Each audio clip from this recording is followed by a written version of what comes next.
مرد بیمار تو بن ہی چکا تھا یورپ کے اندر، زوال سے دوچار ہو چکی تھی ترکی خلافت، انہوں نے بھی محل بنائے تھے۔ آج تجھ کو بتاتا ہوں تقدیر امم کیا ہے، شمشیر و ثنا اول، طاؤس و رباب آخر۔ بڑے بڑے قرضے لے کر محل بنے تھے یہ، جو آج جا کر آپ استنبول میں دیکھ لیجئے، قرضوں کے اندر بندھے ہوئے۔ لیکن یہ کہ کم سے کم یہ ضرور کیا کہ بڑی سے بڑی رشوت انہیں یہودیوں نے پیش کی کہ کسی طرح ہمیں فلسطین میں آباد ہونے کی اجازت دے دو، لیکن this goes to their credit, انہوں نے کہا نہیں، یہ معاہدہ جو عمر نے کیا تھا رضی اللہ تعالی عنہ، اس کو میں نہیں بدل سکتا، تم جاؤ، جا کے زیارت کرو، آ جاؤ، تم وہاں آباد نہیں ہو سکتا، کیونکہ ترکی کا زیر زندگی تھا نا علاقہ، سلطنت عثمانیہ میں شامل تھا، پورا ویسٹ ایشیا، پورا ایسٹ یورپ، پورا شمالی افریقہ، 3 بر اعظموں پر پھیلی ہوئی تھی سلطنت عثمانیہ، خلافت عثمانیہ، 400 برس تک خلافت ان کے ہاں گئی ہے۔ انہوں نے نہیں مانا، نتیجہ کیا نکلا؟ انہوں نے اس خلافت کے نظام کو ختم کرنے کی یہ سازش شروع کی۔ اس سازش کا نتیجہ تھا، اس کو دیکھ کر بھانپ کر ہندوستان میں تحریک خلافت چلی ہے۔ بولی اماں محمد علی کی جان بیٹا خلافت پر دے دو، ساتھوں تیرے شوکت علی بھی جان بیٹا خلافت پر دے دو، تحریک چلی، ابھی ختم نہیں ہوئی تھی خلافت، لیکن نظر آ گیا۔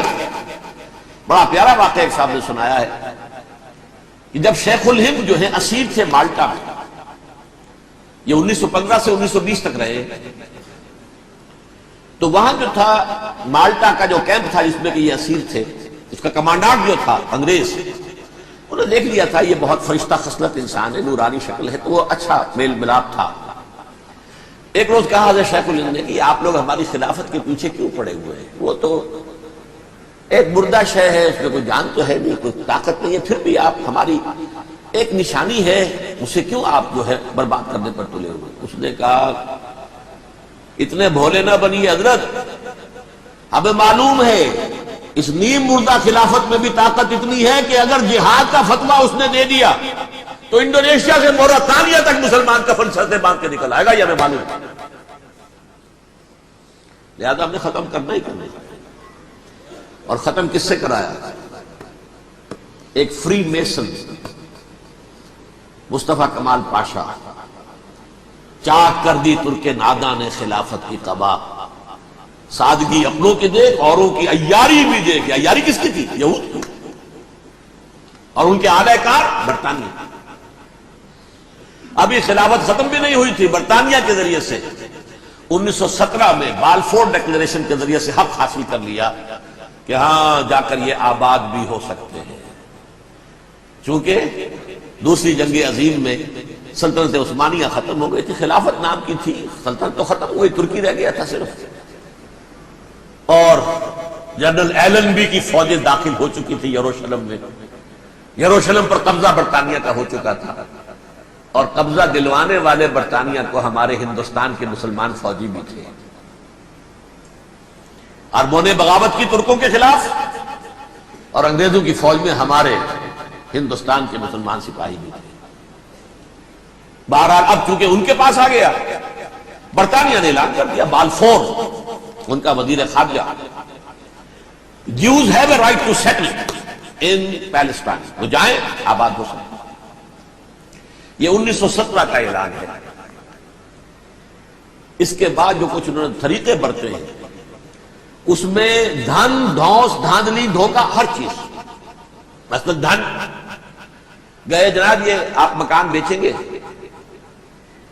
اچھا جی لے لیجئے، آپ کیا مانتے ہیں؟ 10 لاکھ، میں 11 لاکھ دیتا ہوں لیکن کل ہی نکل جائیں۔ پیسے کی کمی تھی، پورا یورپ کا سرمایہ ان کے پاس، بینکرز کے پاس، زائمسٹ موومنٹ اصل میں بینکرز کی موومنٹ تھی۔ 1897 میں جمع ہو کر انہوں نے جو پروٹوکول بنائے تھے وہ کون تھے؟ سب کے سب بینکرز تھے، دولت کی کمی نہیں تھی۔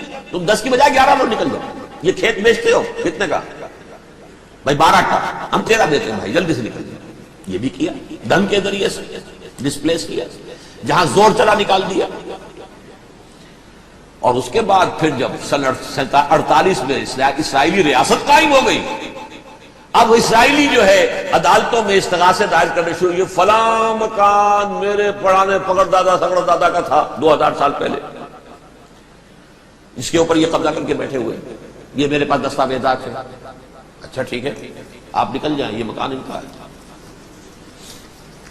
اس طریقے سے انہوں نے بے دخل کیا فلسطینیوں کو، اور خود وہاں پر قدم جما کے مضبوطی سے بیٹھ گئے۔ یہ ہے کہ جو مغربی اقوام نے کیا ہے، اس میں سیکنڈ جو ہے رول پلے کیا ہے امریکہ نے۔ ویسٹ جو ہے اس کا نمبر 2 امریکہ تھا، اب نمبر 1 امریکہ ہے۔ اب برطانیہ کی کوئی حیثیت ہی اب نہیں ہے، لیکن سب سے بڑا وکیل جو ہے وہ وہی ہے اب بھی۔ لیکن ظاہر بات ہے کہ west white Anglo Saxon Protestants کا امام اس وقت جو ہے وہ برطانیہ، یو ایس اے۔ 1948 میں یہ قائم ہوا، اور یہاں پہ نوٹ کیجئے پاکستان 47 میں قائم ہوا ہے، اور تقریباً 9 مہینے کے درمیان میں اگست 47 اور مئی یا جون، یہودیوں میں بھی ایک بڑی شدید اندرونی کشاکش ہے۔ جیسے مسلمانوں میں کچھ مسلمان وہ ہیں جو نماز روزے کی پابندی کرتے ہیں، دین سے انہیں تعلق ہے، کچھ وہ ہیں جو نہ نماز نہ روزہ نہ کچھ، نام تو ان کے ہیں، محمد حسین ہے، غلام علی ہیں تو صحیح، سیکولر ذہن ہے، مادی پرستی ہے، کچھ نہیں ہے کہ نہیں؟ ایسا ہی ان کے ہاں نہیں ہے۔ اصل یہودی جو ہے، عملی یہودی، اس کی شکل آپ نے اگر کبھی دیکھی ہو، اس کے سر کے اوپر اونچا ہیٹ ہوتا ہے کالا، ان کی زلفیں لمبی لمبی ہوتی ہیں، خاص طور پر یہ جو ہے گلپٹی کے بال، یہ قلمے جو ہیں یہ تو لا کے چھلے بنا کر بڑا خوبصورت سا جو ہے وہ ہار بناتے ہیں، لمبا کالا کوٹ پہنا ہوتا ہے، لمبی داڑھی ہوتی ہے۔ یہی وجہ ہے کہ مسلمانوں میں بھی مصر میں جس کی لمبی داڑھی ہوتی تھی، اب کچھ حالات شاید بدل گئے، وہ سمجھتے تھے یہ یہودی ہے، یعنی لمبی داڑھی یہودی رکھتا تھا، مسلمان نہیں۔ مسلمان تو عرب صرف ٹوکن داڑھی رکھتے ہیں یا شیو کرتے ہیں، یا سعودیوں کی طرح صرف کوئی نشان چھوڑتے ہیں، اللہ اللہ خیر سے۔ لمبی داڑھی شعار جو ہے یہودیوں کا ہے۔ ایک انتہا پر تو یہ ہے، دوسری انتہا پر وہ جنہیں کسی شے سے غرض نہیں، شراب بھی پیتے ہیں، سب کچھ ہے، سور بھی کھاتے ہیں یہودی، بینکرز ہیں، بڑے بڑے سائنسدان ہیں، سب کچھ ہیں، وہ زیادہ تر جو ہے سیکولر ہیں۔ کچھ بیچ بیچ میں بھی ہے، جیسے یہ ایریل شیرون ہے، ویسے شیوڈ ہے، داڑھی تو نہیں ہے اس کے، لیکن سر پر وہ ضرور وہ جو ہے اس کی جو ٹوپی سی آپ کو رکھی نظر آ جائے۔ یہ ہے درمیانی یہودی ہونے کا نشان، کہ ایک شعار انہوں نے اپنا جو ہے برقرار رکھا ہوا، وہ ایک ٹوپی چپکی ہوئی سے ہوتی ہے، وہ ٹوپی کیا ہوتی ہے پتہ نہیں، کیسے چکی رہتی مجھے نہیں معلوم۔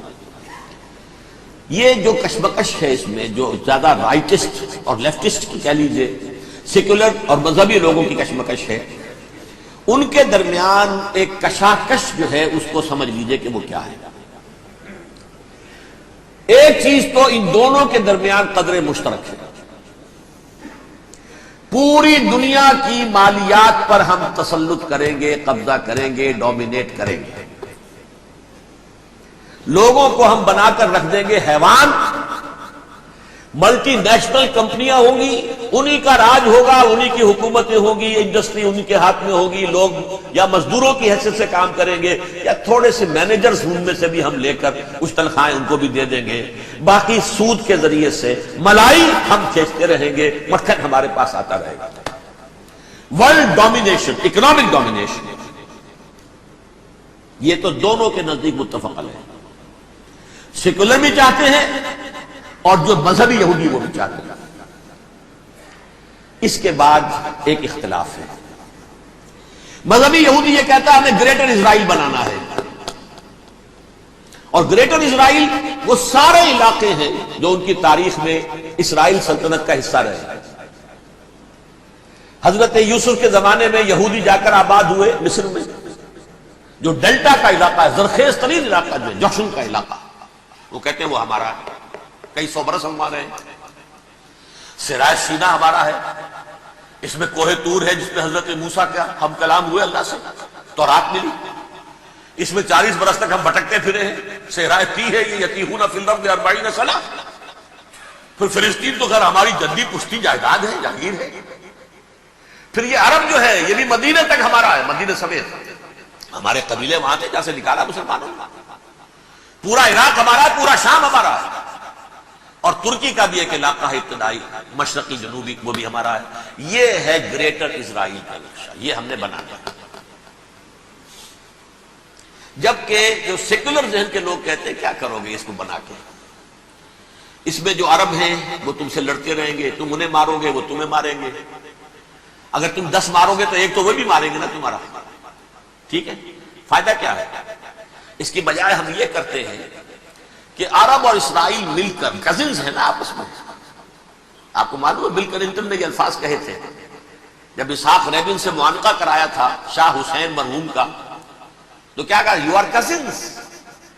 حضرت ابراہیم کے 2 بیٹوں سے نسل ہے نا، حضرت اسماعیل سے عرب ہے، حضور ہے، اور حضرت اسحاق سے یہ بنی اسرائیل ہے، کزنز ہے.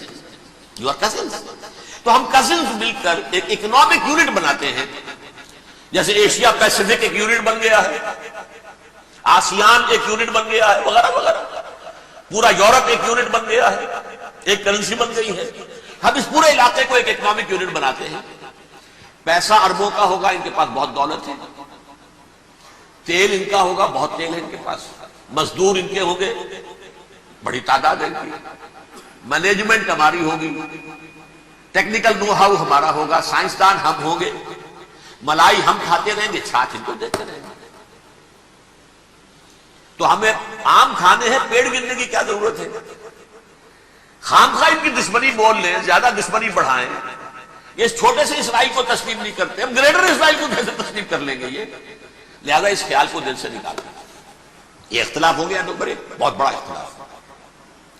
لیکن نمبر 2، اس اختلاف میں اتفاق یہ پیدا کیا گیا، یہاں ایک بات ہم آپ کی مانتے ہیں، ہم کسی بھی پیس پروسیس میں جروسلم نہیں دیں گے ان کو، عربوں. یہ انڈیوائیڈڈ دارالخلافہ رہے گا اسرائیل. اور نمبر 2، مسجد اقصی اور قبۃ الصخرہ کو گرا کر 3rd ٹیمپل بنائیں گے. یہ مذہبی یہودیوں کو اتنی رشوت اگر وہ نہ دیں تو وہ ان کے ساتھ کام کرنے کو تیار ہی نہیں ہے. یہ پورا پس منظر سمجھ لیجئے، اصل میں بٹوین دی لائنز سمجھے بغیر یہ خبریں جو آپ پڑھتے ہیں. ادھر امریکہ کا معاملہ کیا ہے؟ ایک طرف وہ پشت پناہ ہے، حمایتی ہے، پروٹیکٹر ہے، محافظ ہے اسرائیل کا. اسرائیل امریکہ ہی کی آؤٹ پوسٹ سمجھ لیجئے، اسی کی ایک ریاست سمجھ لیجئے.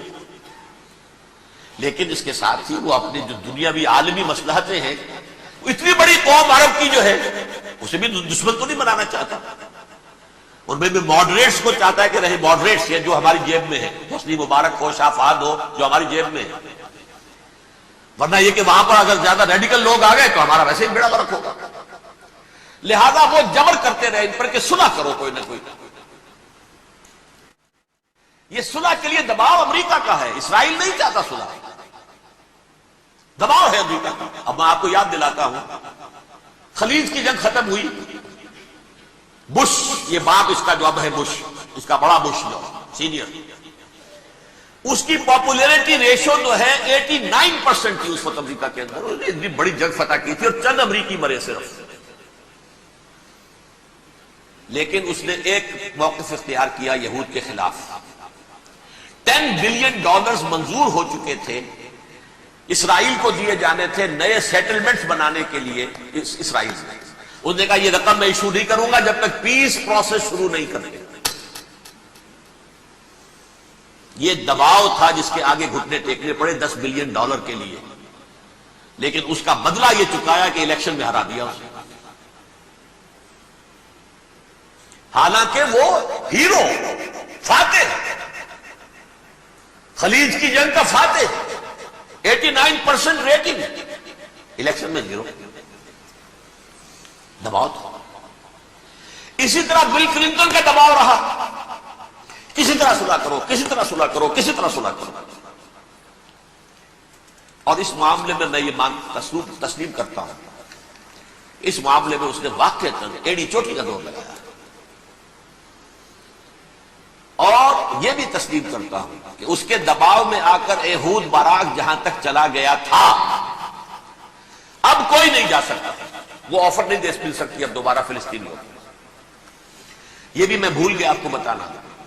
یہ جب پروسیس شروع ہوا ہے جس کا نام تھا لینڈ فار پیس، اصول کیا دیا تھا امریکہ نے کہ دیکھو اسرائیلیوں، یہودیوں، تم نے سن 67 میں جو زمینیں ان سے چھینی تھی، جو علاقے، یہ ان کو واپس کر دو اور ان سے صلح کر لو، یہ سب تمہیں ریکگنائز کر لیں گے، جنگ ختم ہو جائے۔ صحرائے سینا دے دو، مصر تم سے صلح کر دے گا، وہ ہو گیا۔ انور سادات نے صلح کر لی، ریکگنائز کر لیا، صحرائے سینا واپس آ گیا۔ عربوں نے اسے اپنی فولڈ سے نکال دیا، عرب لیگ سے نکال دیا۔ شام بھی تیار رہا ہے لیکن پورا گولان ہائٹ مانگتا ہے۔ وہ ابھی جو پچھلے دنوں کلنٹن کے آخری دور میں گفتگو ہوئی تھی، اس نے کہا جتنا تم نے ہم سے علاقہ چھینا تھا سارا واپس کرو تو ہم کر لیں گے ریکگنائز۔ اس میں سے کچھ ایسا اسٹریٹجک امپورٹنس کا علاقہ ہے وہ یہودی کسی طور پر دینے کو تیار نہیں، لہذا صلح نہیں ہو سکتی۔ شرق اردن سے جو علاقہ لیا تھا وہ ٹھیک ہے، وہ رکھو، اس کے اندر فلسطینی ریاست بنا دو۔ یہ علاقہ جو ہے فلسطینیوں کی میجورٹی ہے اس میں، تو اس کو فلسطینی ریاست بنا لو، ایک ریاست مدن ریاست ہو جائے گی، اسرائیل ریاست، فلسطینی ریاست۔ یہ ہیں 3 مین پوائنٹس۔ چوتھی بات پہ آ کر روک دیتے تھے کہ یہ پھر بعد میں سوچیں گے یروشلم کا مستقبل کیا ہوگا، یہ موسٹ سینسٹیو ایشو جو ہے یہ بعد میں سوچیں گے۔ اب جب یہ پیس ٹاک شروع ہوئے تو یاد ہے اسحاق ریبین تھا، اسے کس نے قتل کیا؟ یہودی نوجوان نے۔ یہ تم کیسے دے رہے ہو زمینیں؟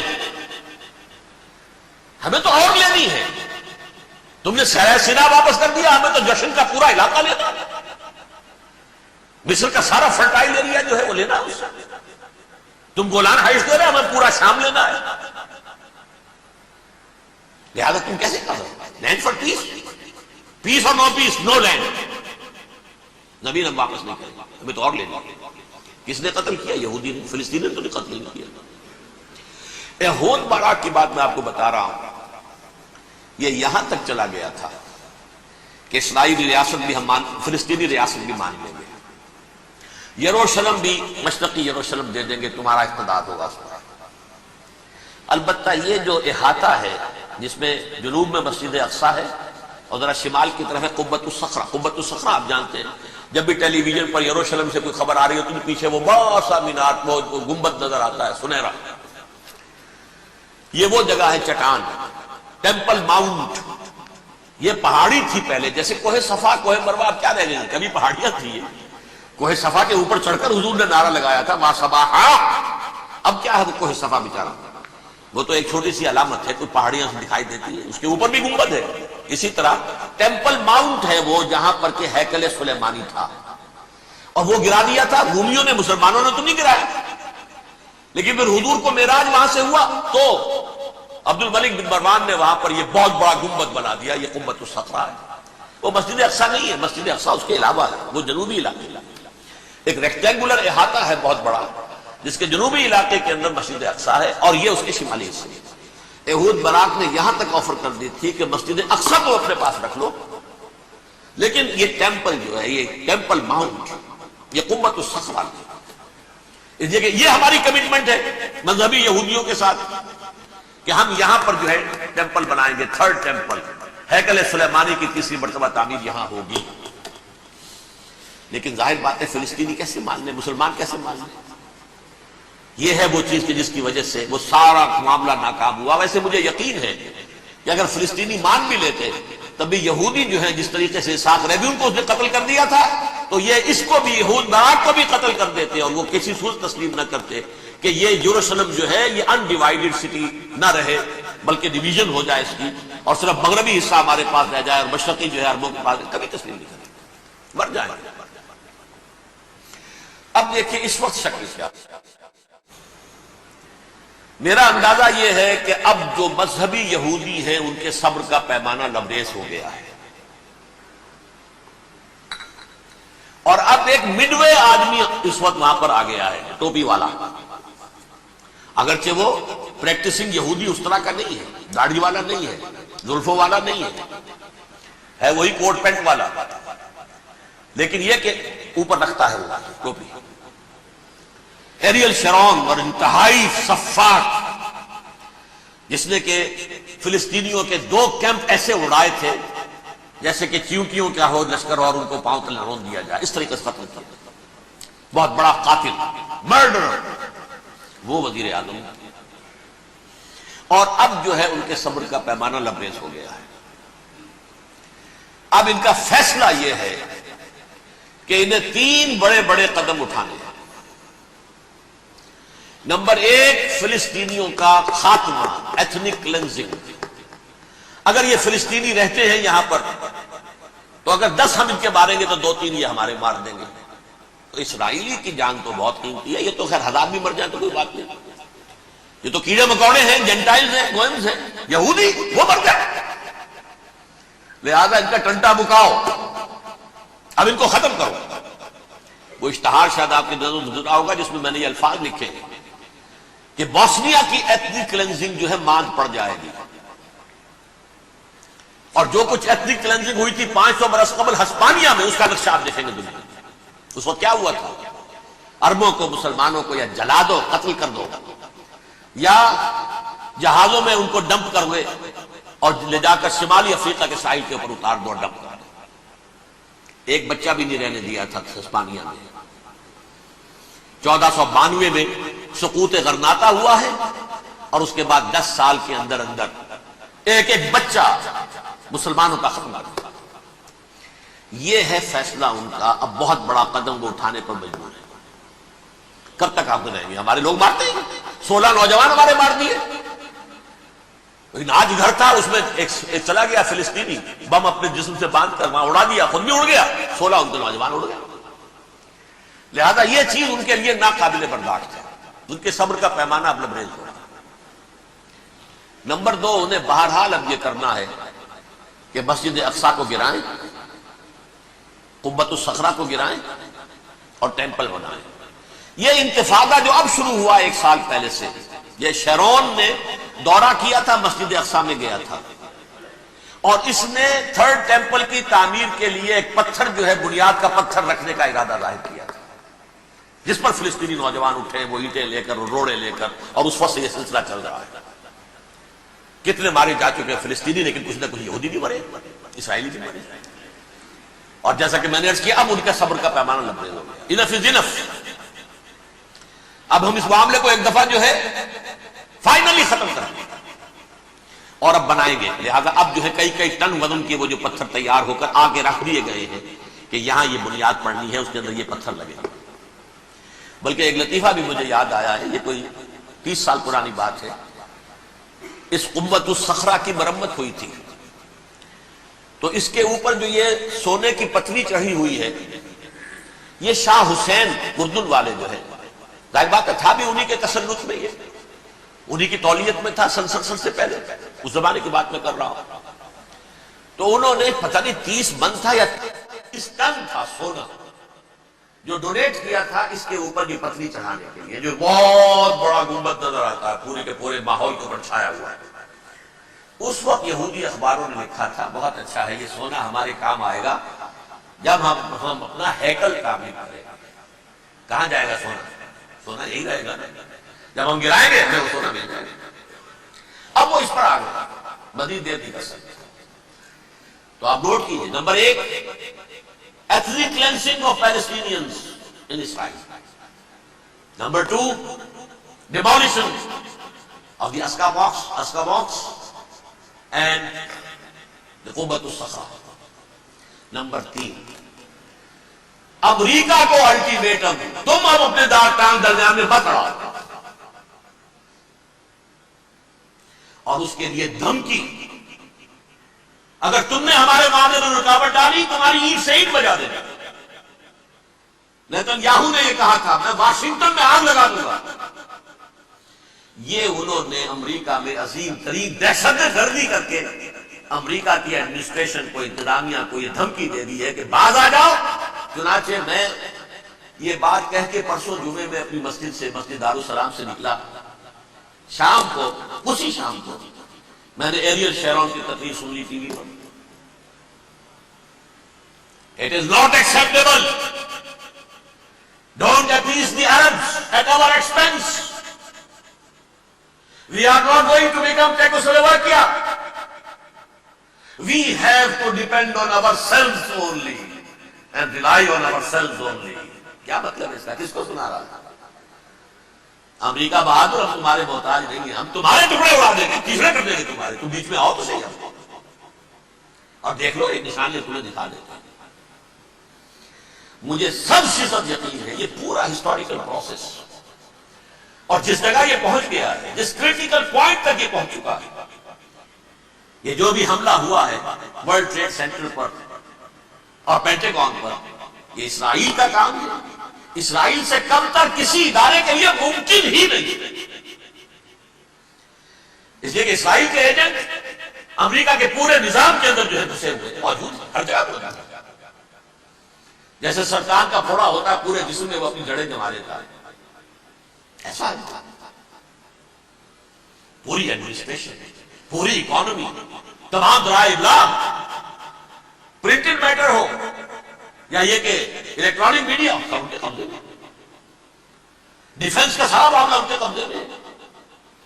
کوئی اور طاقت یہ کر ہی نہیں سکتی۔ امریکہ، اس کے سیکیورٹی کے معاملات تہ در تہ، دائرہ اندر دائرہ، اس دائرے تک 100 میل تک کوئی جہاز آ جائے گا اگر کہیں، جو کہ ان آئیڈینٹیفائی ہو تو یہ ہو جائے گا، اس سے آگے آگے تو یہ ہو جائے گا، اس سے آگے وہ آ رہا ہے، چلا رہا ہے، پینٹاگون پر آ گیا اور 1 گھنٹے بعد آیا ہے۔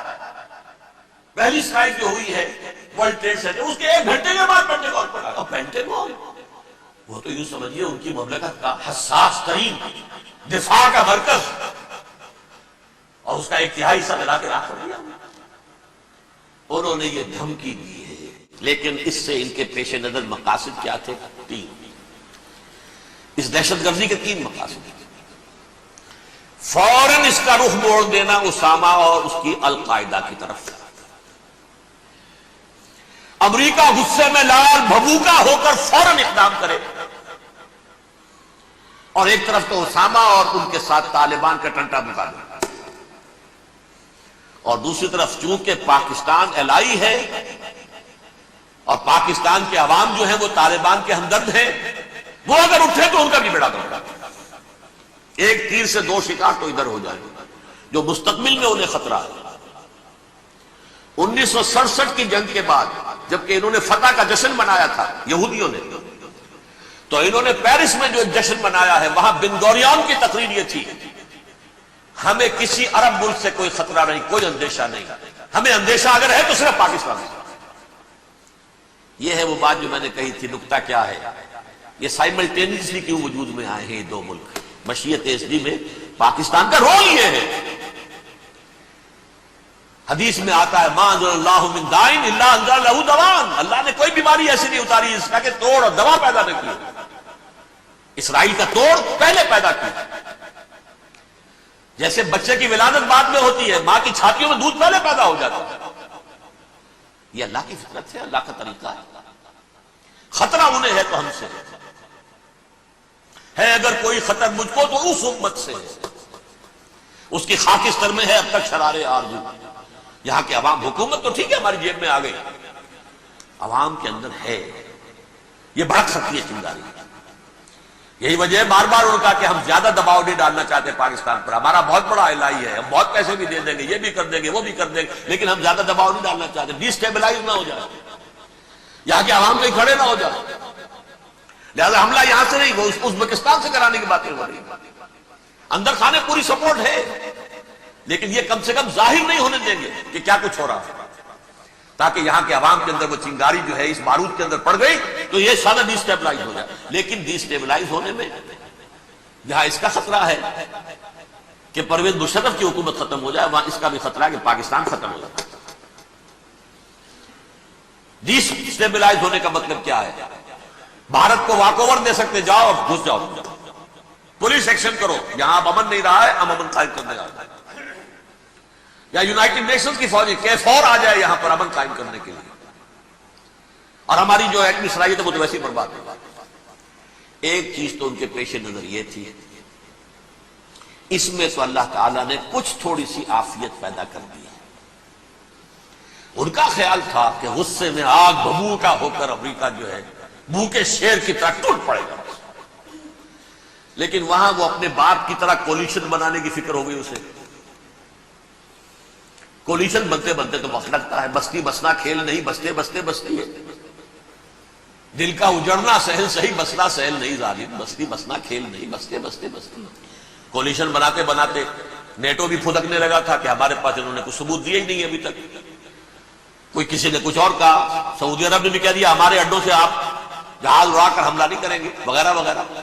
اس چکر میں ایک تو وقت نکل گیا اور روس نے فوراً ہی ان پر عیاں ہو گیا یہ تو ہمارے ساتھ کیا ہی اسرائیل نے ہے۔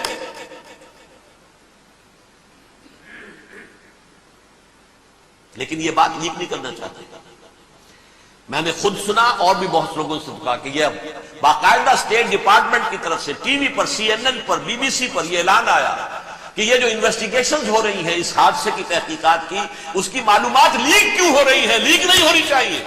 کیوں؟ اسامہ کے خلاف اگر کوئی ثبوت ہے لیک ہو جائے 1000 مرتبہ، کس کو کوئی نقصان ہے؟ یہ کون سا تھا، کون سا لیکیج ہے جسے روکنا مقصود ہے؟ وہ تو ہمارا متمنا ہے، ہمارا بیٹا ہے، وہ کر رہا ہے۔ اس گھر کو آگ لگ گئی گھر کے چراغ سے، but they have given a message to the United States of America, ہمارے راستے میں اب مت آنا، ہم پر دباؤ نہ ڈالنا، don't appease the Arabs at our expense. یہ الفاظ ہیں شیرون کے، ان کی خوشامد، ان کو خوش کرنا، ان کو پسند کرنا، ان کو راضی کرنا ہماری کوشش پر۔ جیسے سلوواکیہ کے اوپر قبضہ جو ہے جرمنی کا ہٹلر کا تسلیم کر کے تم نے اس کو بڑھاوا دے دیا تھا اس وقت، ایسے ہی تم چاہتے ہو ہمیں بھی سلوواکیہ بنا دینا، ہم نہیں بنا۔ یہ ہے اصل میں صورتحال۔ جیسا کہ میں نے عرض کیا افغانستان پر اب یہ جیسے کھسیانی بلی ہوتی ہے کھمبا نوشتی، کریں گے تو صحیح حملہ، اس جگہ اتنی تیاری پوری دنیا کے اندر کر کے کچھ نہ کچھ تو کریں گے، کچھ نہ کچھ تو کارکردگی دکھائیں گے۔ اصل میں وہ زور شور اب ان میں نہیں ہے افغانستان کے بارے میں، بلکہ تاریخ میں ایک مرتبہ پھر وہی بات ہو گئی ہے، کلما اوقدوا نارا للحرب اطفاها اللہ، اللہ تعالیٰ نے کم سے کم اس کی تندی کو کم کر دیا، اس آگ کی بھڑک اور تندی جو ہے وہ انشاءاللہ کم ہو جائے۔ لیکن اصل بات جو ہے میں آپ کو بتانا چاہتا ہوں یہ ہے سائیڈ ایشو، اصل ایشو ہے فلسطین کا جو شروع ہونے والا ہے، بھٹی دہکے گی وہاں۔ ظاہر بات ہے کہ اگر کوئی بہت بڑا اقدام ہو جاتا ہے فلسطینیوں کے خلاف، اور اگر واقعتاً مسجد اقصیٰ اور قبۃ الصخرہ گرا دیے جاتے ہیں، جو طوفان اٹھے گا عالم عرب میں، یہ حسنی مبارک ہو یا شاہ خالد ہو یا کوئی اور، یہ نہیں روک سکتے اس طوفان کو۔ نوجوان خون اٹھے گا، غیرت اور جو بھی حمیت ہے، مسلمان ان پڑھ سے ان پڑھ اور بالکل بے دین وہ بھی مسجد کی حرمت پر کٹ مرنے کو تیار ہو جاتے ہیں۔ مسجد تو بنا دی شب بھر میں ایمان کی حرارت والوں نے، من اپنا پرانا پاپی ہے، برسوں میں نمازی بننا سکا۔ وہ چاہے کانپور کی مسجد سے مسلمانوں نے جانے دی ہے، چاہے وہ شہید گنج کی مسجد کی مسلمانوں نے جانے دی ہے، چاہے نماز نہ پڑھتے ہو، لیکن یہ جو حرمت اور یہ جو حمیت، یہ غیرت ہے، اس سے جو طوفان اٹھے گا یہ ہوگا اس ملحمۃ العظمیٰ، اس کی طرف پیش رفت ہو رہی ہے۔ کتاب الملاحم سے احادیث کے حوالے سے یہ جن جنگوں کا حوالہ دیا حضور نے، پیشن گوئی کی ہے، اس کا نقطہ آغاز تھا خلیج کی جنگ۔ صدام حسین نے اسے کہا تھا یہ مدر آف وارز ہے، ام المحارب، یہ ایک جنگ نہیں ہے۔ اس کا نقشہ بھی حدیث میں موجود ہے، پیشن گوئی موجود تھی، اس وقت بھی ہم نے شائع کی تھی۔ لیکن اس میں جو جنگ اب ہونے والی وہ الملحمۃ العظمیٰ۔ ملحمہ کسے کہتے ہیں؟ لحم گوشت کو کہتے ہیں، اور قصائی کی دکان کو عربی میں ملحم کہتے ہیں، جہاں گوشت کے ٹکڑے کیے جاتے ہیں۔ آج کل مشینوں سے ہوتے ہیں، اب جو ہے وہ ہاتھ سے چھریوں سے نہیں ہوتے، لیکن ٹکڑے ہو رہے ہوتے ہیں، جسموں کے چیتھڑے اڑ رہے ہوتے ہیں۔ ملحمہ تو عظیم ترین جنگ شاید اس اعتبار سے نہ ہو جیسے کہ ورلڈ وار 1 اور ورلڈ وار 2، یعنی اس کی وسعت کا اتنا معاملہ نہیں اور طوالت کا نہیں، لیکن جو لڑائی جو ہے بیٹل ہونی ہے، جس کو کہ یہ لوگ، یا چونکہ میں نے کہا تھا شروع میں کہ سرما ہے میری آنکھ کا خاک حجاز و حول قدس، نیو ٹیسٹمنٹ کی آخری کتاب ہے the book of revelation of saint John, اس میں آرمگڈون کہا گیا ہے اسے۔ ہر مجدون یہ عبرانی لفظ ہے، ہر کہتے ہیں اونچی جگہ پہ، سطح مرتفع، مجدون میگیڈو، میگیڈو ایک وادی ہے، مرتفع، وادی مرتفع، یہ ہے واقع لبنان، اسرائیل اور شام کے درمیان جو ٹکڑا جو ٹرائنگل بنتی ہے، یہ ہے یہاں پر بڑی جنگ لڑی جائے گی، اور یہ جنگ صلیب ہوگی جو کہا ہے بش نے، یہ جنگ صلیب۔ سیکنڈ ملینیم شروع ہوئی تھی تو پہلی صلیبی جنگ ہوئی تھی، تھرڈ ملینیم شروع ہوا ہے، یہ سیکنڈ صلیبی جنگ ہے، یہ کروسیڈ ہے۔ اور میں اس مرتبہ امریکہ گیا تھا تو پہلی مرتبہ مجھے وہاں ایک رسالہ ملا ٹرمپٹ نام کا۔ یہ امریکہ کے جو بہت ایکسٹریمسٹ قسم کے پروٹیسٹنٹس ہیں، یہ ان کا رسالہ ہے، اور ان کے بارے میں اب کہا جا رہا ہے وہ کرسچین زائنسٹ ہیں۔ آپ شاید پہلی مرتبہ یہ لفظ سن رہے ہوں۔ زائنسٹ کون سمجھتے ہیں؟ یہودیوں کو۔ کرسچین زائنسٹ وہ ہیں جو ہیں تو عیسائی پروٹیسٹنٹس ہیں، لیکن اسرائیل کے وہ حمایتی یہودیوں سے بڑھ کر ہیں۔ یہ میری کسی پہلی تقریر میں شاید بہت سے حضرات کو یاد آ جائے، میں نے کہا تھا 4 سال پہلے ہمارا تنظیم اسلامی کا ایک کنونشن ہوا تھا ہوسٹن میں، امریکہ کا جنوبی علاقے کا شہر ہے۔ ایک سیشن اس میں ہم نے رکھا تھا انٹرفیتھ، ایک عیسائی کو بلایا تھا، ایک یہودی بہت بڑا وہاں کا عالم ہے اس کو بلایا تھا۔ اس یہودی عالم نے ڈاکٹر وشوگراڈ، جو وہاں کی یونیورسٹی میں پروفیسر ایمیریٹس ہے، اس نے کہا تھا کہ یہ اسرائیل کو تو سپورٹ کر رہے ہیں عیسائی، ہم تو نہیں کر رہے۔ جو پریکٹسنگ یہودی ہیں وہ زیادہ اسرائیل کے حق میں نہیں تھے، یہ تو سن 67 کے بعد انہوں نے اسرائیل کو تسلیم کیا ہے۔ وہ تو منتظر تھے کہ ہمارا مسیحا آئے گا تو ہم اس کی قیادت میں جنگ کریں گے، جیسے شیعہ منتظر تھے کہ مہدی موعود آئیں گے تو پھر ہم کچھ کریں گے۔ وہ امام خمینی نے کہا جب وہ آئیں گے آ جائیں گے، لیکن ہم کچھ راستہ نہیں۔ زائنسٹ نے آگے بڑھ کر ریاست قائم کر لی، اور جب یروشلم پر بھی پورا قبضہ کر لیا، تب جو ہے در حقیقت مذہبی یہودی جو ہے پھر انہوں نے اپنایا ہے، اون کیا ہے، اور نئے سیٹلمنٹس جو بھی بنے ہیں وہاں پر اسرائیل میں، اس میں اکثر و بیشتر مذہبی یہودی آئے ہیں، اور بروکلن کے علاقے سے سب سے بڑھ کر آئے ہیں، جو امریکہ میں نیو یارک کا ایک جنوبی علاقہ ہے، بہت بڑا یہودیوں کا بہت بڑا گڑھ ہے۔ نیو یارک کو جیو یارک بھی کہا جاتا ہے، وہ تو اصل میں مرکز جو ہے وہ تو یہودیوں کا ہے۔ اس حوالے سے وہاں پر جو کرسچن زائنسٹ کہلاتے ہیں وہ اسرائیل کے یہودیوں سے بھی بڑھ کر کہیں سپورٹ کرتے ہیں۔ بہرحال اس دوسری صلیبی جنگ کا معاملہ جو میں کہہ رہا تھا، ٹرمپٹ نامی رسالہ، اس کا ایک مضمون ہے دی لاسٹ کروسیڈ۔ اب یہ آخری کروسیڈ ہے جو شروع ہونے والا ہے۔ میں تو حیران ہوں کس قدر کھل کے وہ باتیں کرتے ہیں۔ رومن کیتھولکس کو وہ کہتے ہیں کہ یہ شیطان ہے، یہ پوپ شیطان ہے، یہ یورپ کو اس نے جمع کیا ہے کرسچینٹی کی بنیاد پر، اور اس میں زیادہ تر کیتھولکس ہیں۔ آپ کو معلوم ہے برطانیہ بڑی مشکل سے شامل ہوا ان کے ساتھ، اس لیے کہ وہ پروٹیسٹنٹ کا سردار تھا، ابھی پوری طرح نہیں ہے۔ یورپ جو ہے وہ رومن امپائر دوبارہ یہ کھڑی کر رہا ہے، اور در حقیقت یہ جو ہے یہودیوں سے بھی چھیننا چاہتے ہیں اسرائیل کو اور فلسطین کو، اور مسلمانوں سے بھی، اور یہ وہی کروسیڈ جو تھے اربن ثانی کے، اس کی تیاری کر رہے ہیں تاکہ وہاں پر عیسائی حکومت قائم ہو جائے، کیتھولکس کی، پوپ کی حکومت قائم ہو جائے، جیسے ایسٹ تیمور میں کر دی۔ ایسٹ تیمور میں کون سی حکومت بنی؟ رومن کیتھولک، رومن کیتھولک اسرائیل میں بنے، تاکہ یہ سارے مقامات مقدسہ جہاں اسرائیل پیدا ہوئے، حضرت مسیح پیدا ہوئے، بیت لحم کہاں ہے؟ وہی ہے کہ نہیں؟ جہاں سے ریزریکشن ہوا ان کے خیال میں وہ کہاں ہے؟ وہیں پر ہے کہ نہیں؟ بڑے بڑے گرجے ان کے وہی ہیں۔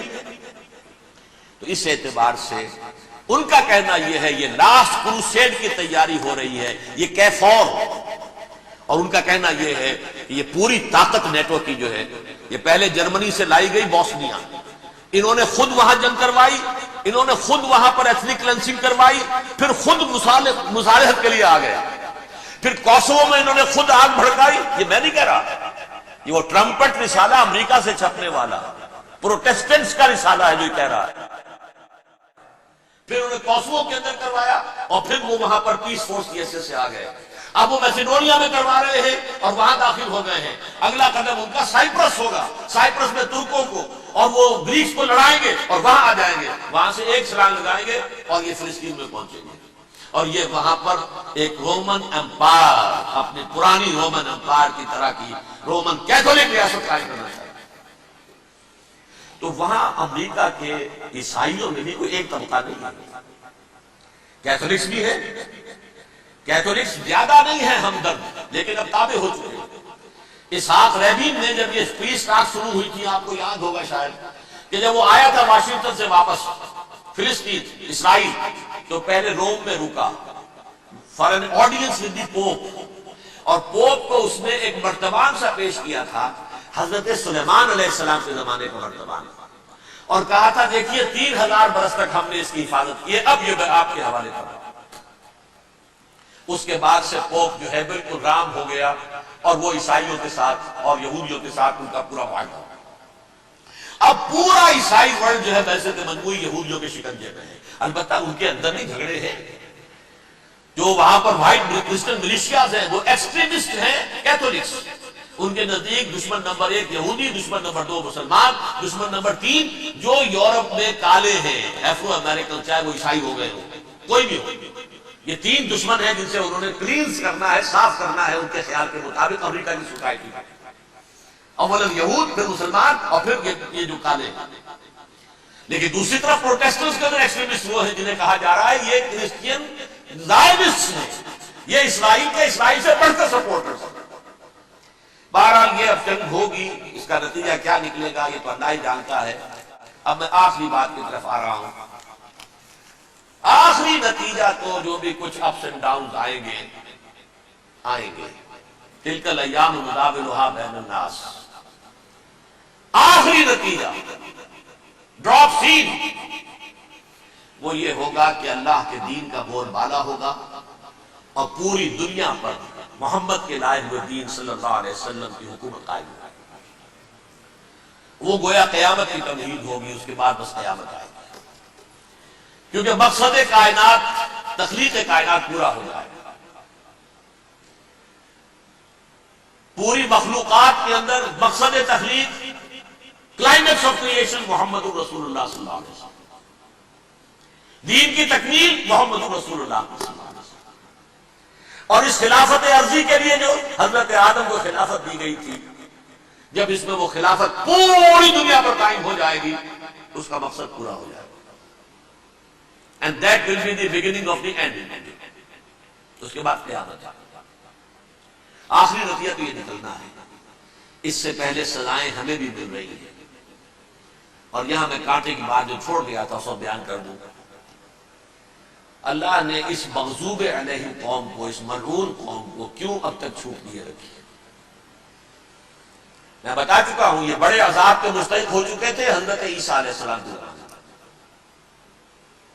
چھوٹ دی ابھی تک ہے، بلکہ ایک مرتبہ ابھارا ہے، 1900 برس کے بعد ابھرے ہیں یہ، بالفور ڈیکلریشن 1917 سن 70 عیسوی کے بعد، تقریباً 1900 برس، 1850 برس تو ہی کم سے کم۔ پھر creation of Israel 1948، 1967 extension of Israel, یروشلم پر قبضہ۔ یہ سارا جو ہے کیوں ہے؟ اللہ تعالیٰ اس خیر امت محمد صلی اللہ علیہ وسلم، اس کے بہترین حصے کو سزا ان ملعونوں کے ہاتھوں دے رہا ہے۔ کیوں؟ جو جرم انہوں نے کیا تھا وہی ہم نے کیا۔ انہوں نے اللہ کی کتاب کو پیٹھ کے پیچھے پھینکا، نبذ فریق من الذین اوتوا الکتاب کتاب اللہ وراء ظہورہم، ہم نے اپنی پیٹھوں کے پیچھے پھینکا کہ نہیں۔ کولونیل رول سے آزاد ہوئے، کہیں اسلامی قانون نافذ کیا، کہیں اسلامی نظام قائم کیا، تو جو جرم ان کا تھا وہی ہمارا ہے، اور ہم خیر امت ہیں، اور ہمارے میں سے خیر ترین عرب ہیں، ان پر اللہ کا فضل، ان کی مادری زبان میں اللہ کی کتاب موجود ہے۔ پھر انہوں نے اللہ کے دین کو پیٹھ دکھائی۔ جو ملک آزاد ہوا کولونیل رول سے، یا اس نے قبلہ کر لیا اپنا ماسکو کی طرف، یا کر لیا واشنگٹن کی طرف، کسی نے مکے کو قبلہ بنایا، یہ بدترین سزا ہے۔ ویل للعرب من شر قد اقترب۔ اور ترمذی شریف میں تو یہاں تک روایت ہے، من اقتراب الساعة ہلاک العرب، قیامت کے قرب کی ایک نشانی یہ بھی ہوگی کہ عرب ہلاک ہو گئے۔ ایک حدیث میں الفاظ آتے ہیں کہ حضور نے جب کہا یہ ہوگا یہ ہوگا یہ ہوگا یہ بربادی آئے گی، تو کسی زوجہ محترمہ نام میں بھول رہا ہوں، انہوں نے پوچھا کہ عرب اس دن کہاں ہوں گے؟ فرمایا العرب یومئذ قلیل، بہت کم ہوگا۔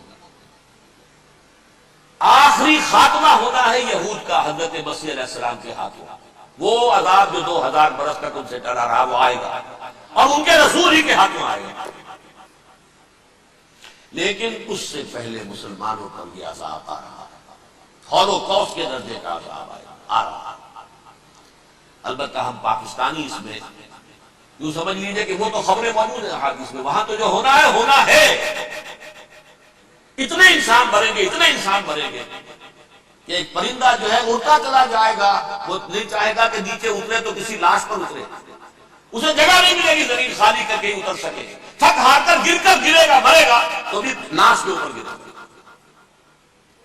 یہ الفاظ صلی اللہ علیہ وسلم، المرحمۃ العظمیٰ المرحمۃ الکبریٰ، یہ لاسٹ کروسیڈ ٹرمپٹ اخبار نے، میں اس کا فوٹو سٹیٹ بھی کر آپ کو دکھا دوں، ویسے میرے ساتھ ہے وہ سارا ٹرمپٹ، دی لاسٹ کروسیڈ، اس کی تیاری ہو رہی ہے۔ وہ المرحمۃ العظمیٰ اور المرحمۃ الکبریٰ جو ہے وہ آنے والی ہے۔ ابن ماجہ میں کبریٰ کہا ہے، اکبر کا مؤنث کبریٰ، مرحمہ کبریٰ سب سے بڑی جگہ اور مرحمہ عظمیٰ سب سے عظیم جگہ، یہ ہوگی اور بہت جلد ہوگی۔ اب آخری بات یہ عرض کر رہا ہوں، کریں کیا؟ کچھ کریں بھی کہ نہیں؟ پہلا کام تو یہ ہے کہ اصل زندگی آخرت کی زندگی ہے۔ دنیا میں تباہی بربادی آ بھی جائے، آخرت بچ جائے، پہلا کام یہ ہے کہ ہر شخص توبہ کرے، لیکن توبہ توبۃ نصوح، توبہ کی تصویر نہیں، آیہ کریمہ کا ختم نہیں، لاکھ مرتبہ لا الہ الا انت سبحانک انی کنت، اس سے کچھ نہیں۔ توبہ یہ ہے اپنی معاش کے اندر جھانکیے، اپنی معاشرت میں جھانکیے، جہاں جہاں اسلام کے خلاف کچھ نظر آئے پھینک دیجیے، نکال کے کاٹ دیجیے۔ بے پردگی ہے نکالیے، آپ کی کمائی میں تو حرام کا عنصر ہے، ختم کیجیے، توبہ کیجیے، ابھی کیجیے، عمل ہی فرائض کی ادائیگی میں کوتاہی ہو رہی ہے، ابھی شروع کیجیے۔ اللہ کے دین کے غلبے کے لیے جدوجہد، ان صلاتی و نسکی و محیای و مماتی للہ رب العالمین لا شریک لہ وبذلک امرت وانا اول المسلمین، بڑی ہے۔ اگر میرے اور آپ کے کیے کچھ نہ ہوا تب بھی کم سے کم میری اور آپ کی آخرت تو بچ جائے گی، عاقبت تو بن جائے گی۔ اخروی عذاب، سب سے بڑا عذاب، دائمی عذاب، اس سے بچیں۔ دوسرا کام ہے اجتماعی توبہ۔ اجتماعی توبہ کیسے ہوگی؟ یہ سلطنت خداداد پاکستان جو اللہ نے عطا کی تھی، اس میں اسلام کا نظام قائم اور اسلام کی شریعت نافذ، اس کے لیے جدوجہد تن من دھن کے ساتھ لگ جانا، منظم جماعت بنا کر، اول تو تمام جماعتیں متحدہ محاذ بنائیں اور آ جائیں میدان کے اندر۔ وہ صرف طالبان کی حمایت نہیں، اس ملک میں اللہ کے دین کو قائم کرنے کے لیے مثبت مقصد سامنے لانا۔ بہرحال اس کے لیے کوشش تو جتنی بھی ہو سکتی ہے ہو رہی ہے۔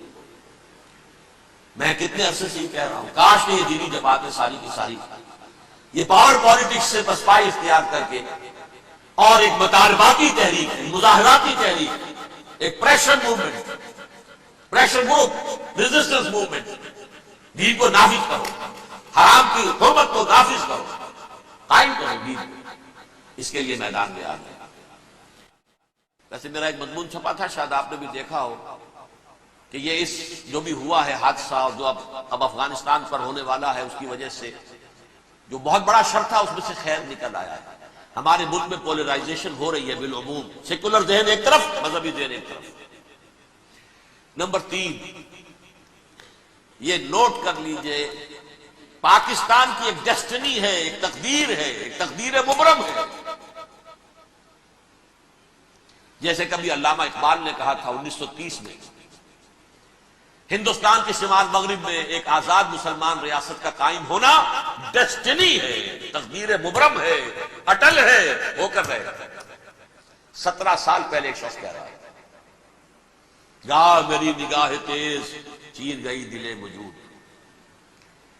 اسی طرح میں کہہ رہا ہوں پاکستان کی ڈیسٹنی ہے، آخری مارکا جو ہونا ہے کفر اور اسلام کے مابین، اس میں پاکستان کو کروشل رول پلے کرنا ہے۔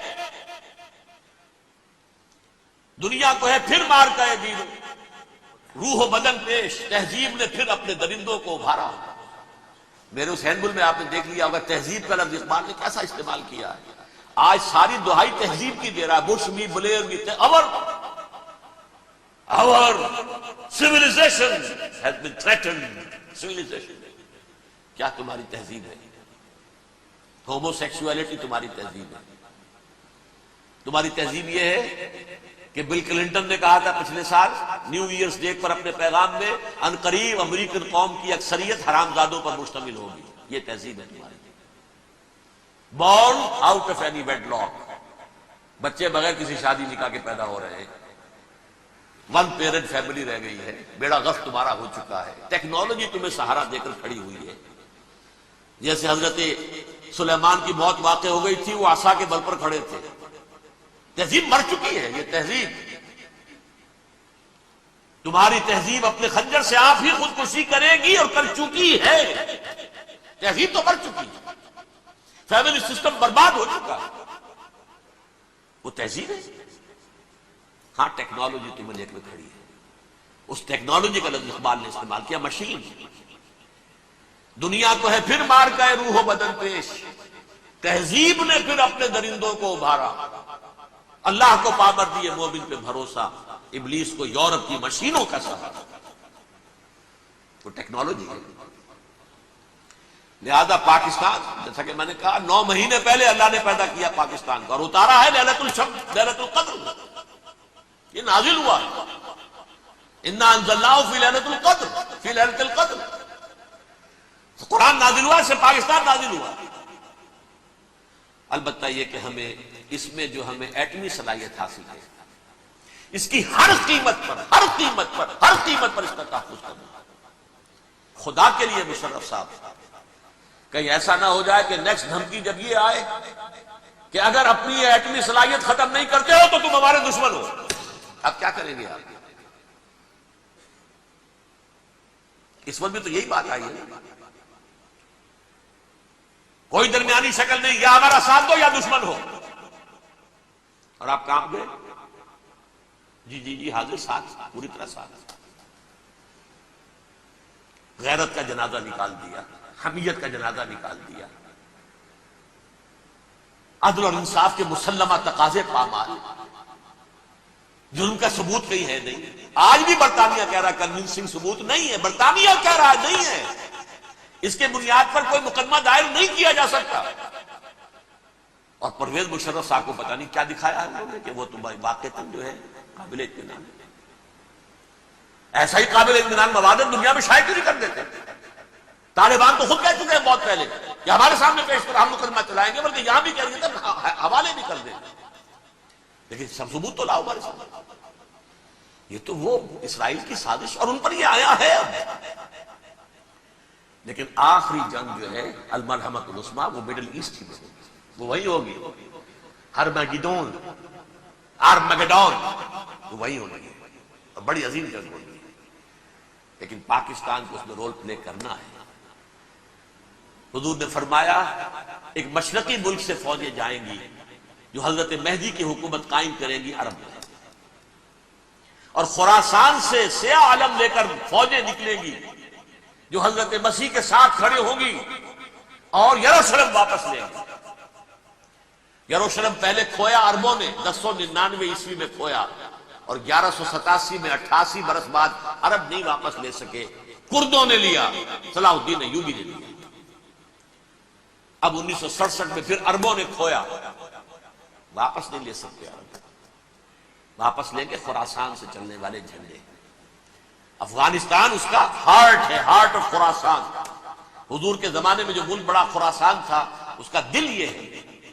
پاکستان کا بھی ایک حصہ اس کا حصہ ہے، مالاکن ڈویژن یہ اس خراسان کا حصہ ہے.